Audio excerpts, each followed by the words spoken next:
السلام علیکم تاسو ګورئ جې 91 نیوز او زم سمبل شاهین نمونږ نننی کوم پروګرام دی رنگونه په هغه کې موږ تاسو راوړی نوې رنگ نه پیښور او چورتا بوټ بازار ویل شي بوټ بازار ته بوټ بازار هم ویل شي او د دې علاوه یو بل نوم هم ورته اغستې شي راځي چې هغه هم د تو وایو چې هغه کم یو دی او د هغه کس نه په خپل د خپل د تو وایي چې هغه ورته دا ول نیماله راځي چې وګورو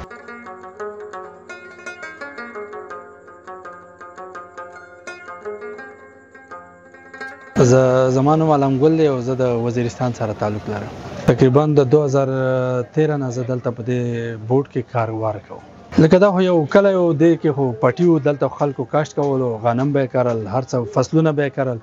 بیا چې کله افغانان راغلل د افغانستان دلته چې کوم ریفیوجیز وو دلته مایګریشن وکړو دلته راغلل نو هغه خلکو دلته کورونه جوړ کړل بیا درې څلور دکانونه شول پسې دا سټیپ بای سټیپ دکانونو سره بیا سایډ بای سایډ باندې داسې وشول چې یو مارکیټ پکې جوړ شو دی سره یو مارکیټ نه بیا د خلک راغلل دلته د ډیره زیاته آبادي و چونکې دلته د خپل کیمپونه وو د خواته تجابات کې او اخواته نصر باغ غټ کیمپ نو دا خلک بیا په وخت سره دلته راغلل دلته آباد شول او دلته ځایونه جوړ کړل چې کله دکانونه جوړ کړل د کې لکه بنیادی ټول چې دی دغه میجارټي افغانان دي بورډ بازار ته خلک وایي چوټا کابل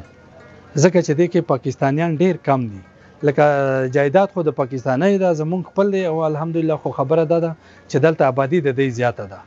نو په دې لحاظ باندې د بورډ بازار ته وایي چوټا کابل خبره ده چې یو سړی کور کې کاروباري سړی چې یا کور کې تقریبا زیات نه زیات وخت تیر کې 10 غنټې نه تیری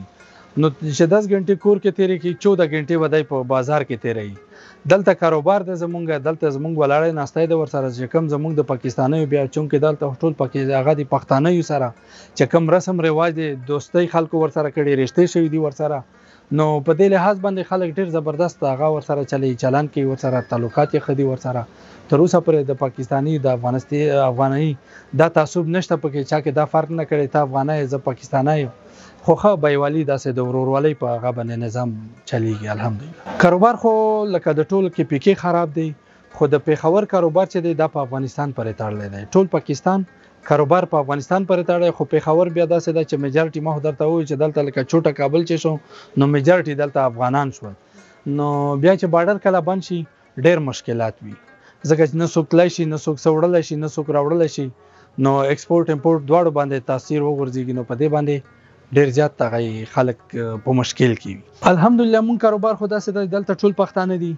او په بهر ملکونو کې چې څومره پښتانه دي نن سبا خدا سره چې خلک واپس خپل لغته د خو د خپل یو سیویلایزیشن د یو کلچر د کم ډریس دی غوندي